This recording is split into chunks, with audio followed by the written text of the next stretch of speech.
এবার একটু খড়গপুরের দিকে নজর রাখতে হচ্ছে। খড়গপুর আইআইটিতে আবারও ছাত্রর ঝুলন্ত দেহ উদ্ধার।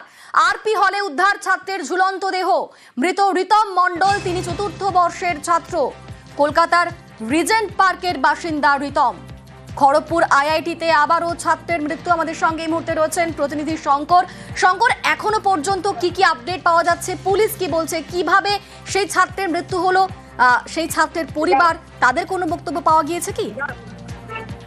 জানা যাচ্ছে যে এই যে খড়গপুর আইআইটিতে রাজেন্দ্র প্রসাদ হলের E203 নম্বর রুম থেকে তার মৃতদেহ উদ্ধার করেছে পুলিশ।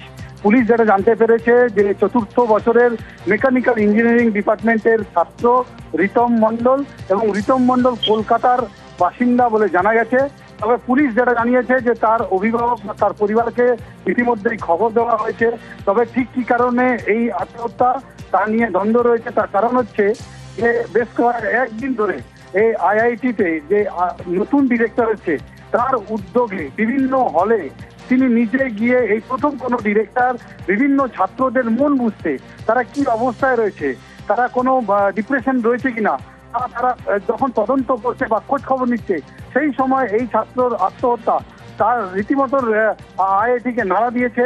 আইআইটির বেশ কয়েকজন যারা আধিকারিকরা রয়েছে তারা এখনই বিভিন্ন লোকের বা ছাত্রদের সঙ্গে কথা বলার চেষ্টা চালাচ্ছে যে ঠিক কি কারণে এই ঘটনা ঘটেছে, বা ওই ছেলের সঙ্গে কিছু হয়েছিল কিনা, বা ও কেন এই ধরনের কাজ করলো তা জানতে ইতিমধ্যেই আইআইটি অধ্যক্ষরা তারা নিজেরা পৌঁছেছে। শঙ্কর, আইআইটির পক্ষ থেকে কিছু কি বক্তব্য পাওয়া যাচ্ছে এই বিষয়ে এখনো পর্যন্ত? দেখো, ডিরেক্টরের সঙ্গে আমরা কথা বলার চেষ্টা করেছিলাম।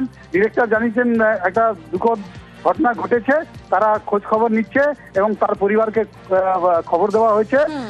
কিছু জানলে তারা সংবাদ মাধ্যমকে জানাবেন বলে জানিয়েছেন। ধন্যবাদ।